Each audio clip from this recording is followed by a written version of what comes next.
Right? Now it's a problem. It wasn't no problem when you ain't know what they was mad about. Right. You was just sitting there thinking, well, I don't know what this person mad at me. I ain't even trying to pay attention. Then it get back to you. Now, y'all both at each other. And you find out it wasn't even about what you thought it was. So what happened? Because y'all both came in agreement. The power of agreement is so powerful. It said when two or more touch and agree, what? On anything.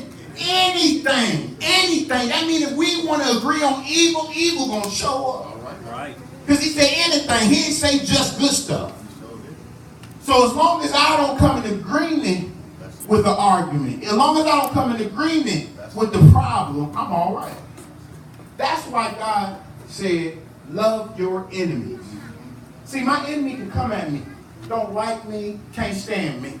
But as long as I don't like you and can't stand you, I'm all right. Why? Because I'm not in agreement with it. I love you enough to say, I forget. Forget what I feel. Because what you feeling ain't even real until we what? Agree. So until you agree with your boss getting on your nerves, that's when your boss gonna get on your nerves. You ever notice that it's always one person on the job that no matter what happened, they always happy? You ever got that person and they get on your nerves? Because every time they come and say, hey, how you doing? What's going on? Oh, you know, they trying to make us work 2 hours over the day. Oh, it's all right, because I'll get that overtime. They're always cheerful. They're always happy. Why? Because they never come in agreement with the what? The fight. Never come in agreement.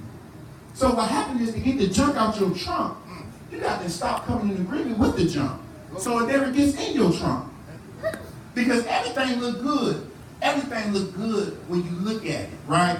You ever looked at something and say, oh, it look good? I'll help y'all put it in layman terms. You ever see the dude that looks so fine, then all of a sudden you found out that he ain't had nothing to hear? And then you say, well, he's so cute though. So he said, I'm going to work with him. He might be dumb as a box of rocks, but I'm going to work with him. Because he what? He looked good. Right? Look at my robe. My robe, it looked good from a distance, but it's messed up. The lady messed it up. If you look at my ambassador of Christ, it's under my armpit. What kind of sense does that make? So what happened is it's supposed to be like this. Now you see how messed up it looks? But when you first look at it, oh, that look good. But you don't see the imperfections. All you see is the picture. So that's what happens when we look at these dudes. We're like, oh, he's everything I want. Oh, he's dumb, but he's everything I want. He's stupid, but he's everything you want. God say, and you wonder why it never worked out. Never. That's how you can be with somebody and y'all be having an all right time, and all of a sudden you find out that you can't work with this dumb dude. No matter how much you try to help him, you just can't help him. He's just as stupid as he was the day you met him. But he's still cute though. So you stick with him. I ain't gonna let nobody else get this cute dude. But he's stupid. Then what happens? In the end, you ain't going nowhere with him. You know why? Because he's so stupid, he don't even know what he got when he had you. So if you get a stupid dude, how do you think he gonna respect you? Listen, if he walk out in his pants, his butt hanging out, and he got his pants down here, you know, he got tattoos all the way up here. And he like, what up, Shaw? And you like, oh, he cute. He a little gangster, he rough around the edges, but he all right. You just got suckered. Because if he didn't have enough sense to pull his pants up, so his butt wasn't showing, I ain't gonna have enough sense to take care of you. Then you telling your mom, I can't stand my baby daddy on my last nerve.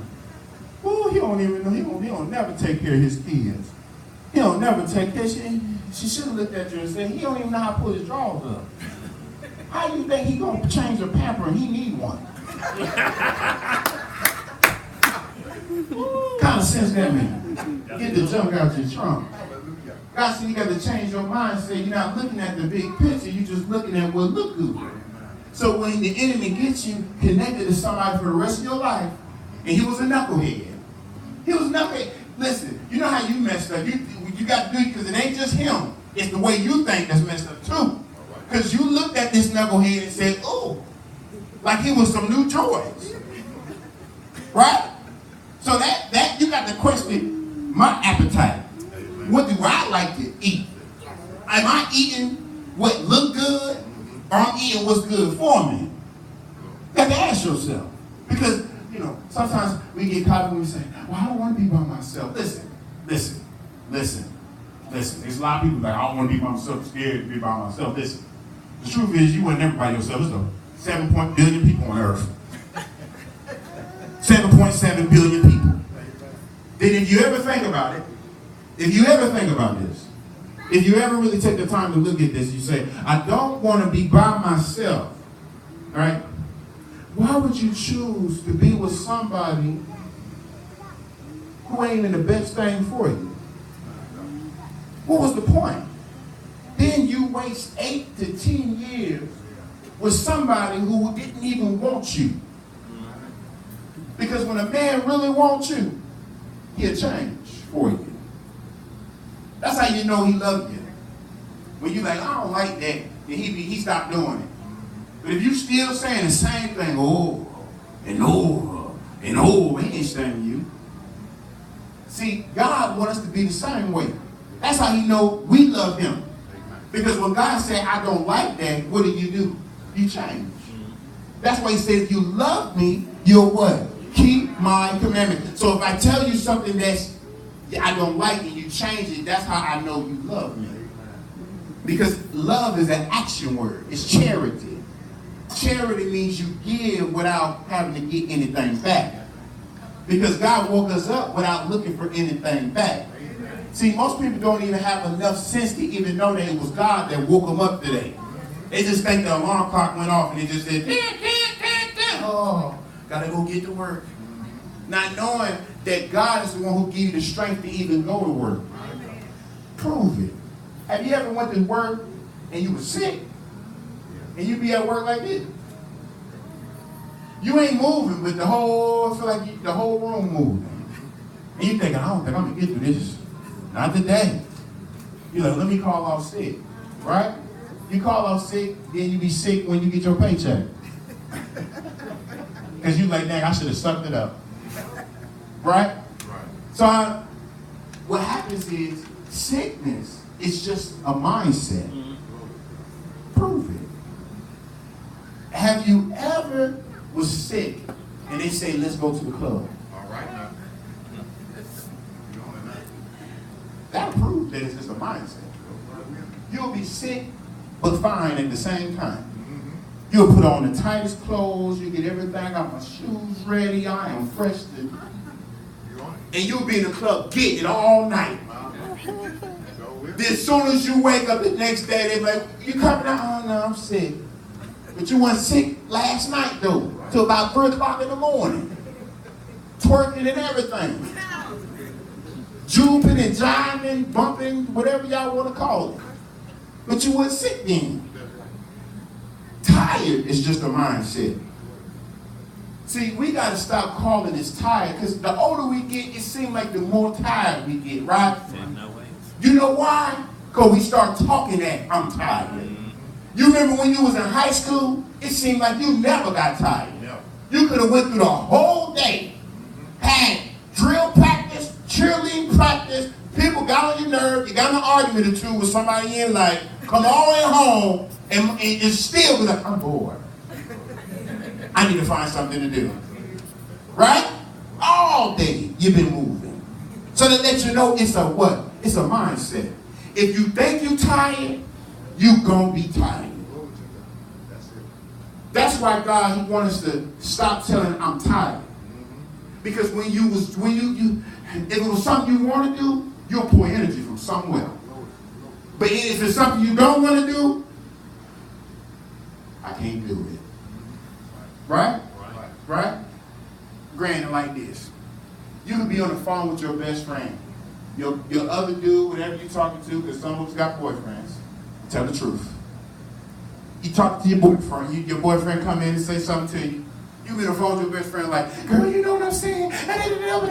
Oh, they get on my, oh, girl, you know, with the new dress, the new shit. He come in and say, baby, did you fix it? You look at him like, what do you want?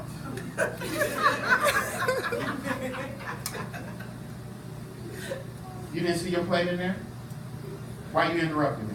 Girl, you know what I'm talking about, because I just said, this is my best friend. That's my best friend. You wonder why you don't keep a lot of people. You wonder why dudes don't keep you, I should say. You wonder why they be running out there doing whatever they want to do. Because your husband only gonna respond to how you treat him. A man only respond to intimacy. That's all that man respond to, because he like God. What is God looking for? Somebody to be intimate with. Amen. Intimacy ain't just talking. Amen. Right? I got to let females know, it just ain't talking. Amen. Because there's people who talk to God all day and ain't never been intimate with him. They just talk. Amen. All day about nothing. Amen. They just talk to God when they need something. Amen. Right? If I just come to you every time I need help, what you going to say? I'm using you. Right?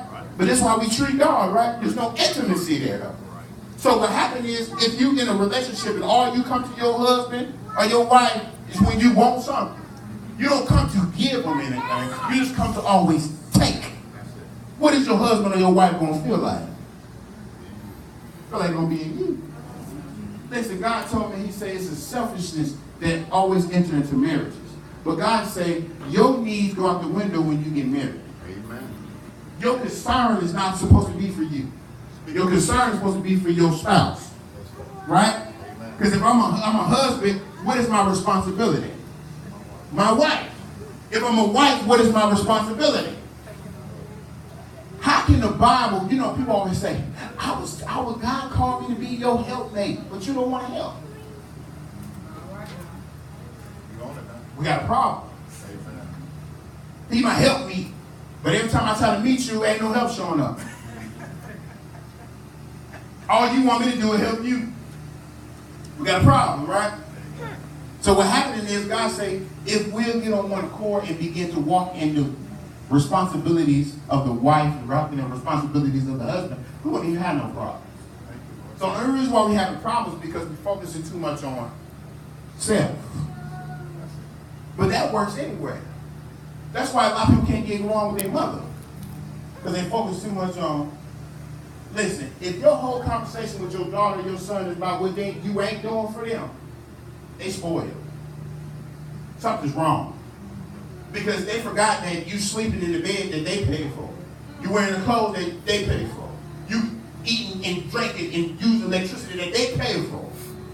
But yet you telling your mom and them they ain't doing nothing for you. You spoiled.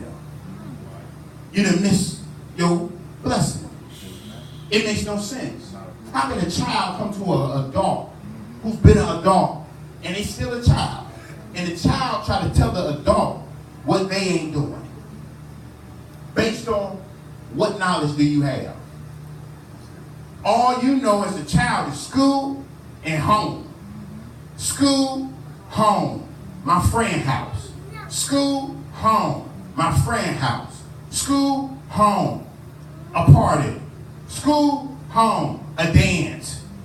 You are limited with your experience because you never got to a place where you had to choose between paying your bills or getting some food. You never had to try to figure out, how do I buy something and my account stay negative? You never had to scrounge together some change so your kid can eat lunch at school, not knowing you giving away your land. You don't have that type of experience, but you want to stand and be disrespectful as if you taking care of yourself. But my question is this: old school was get out and go do it then. You big and bad enough to stand here and say, I, then I need to take themselves and go work for themselves, take care of themselves, do everything that your parent do, you do it. Why? Because you said you could do it. I like to see it. Me, I'm a type of person, I like to see stuff. I'm the type of person, if you talking, I'm looking for the work. I'm not about to sit here and keep talking to you about the same stuff. See, I just read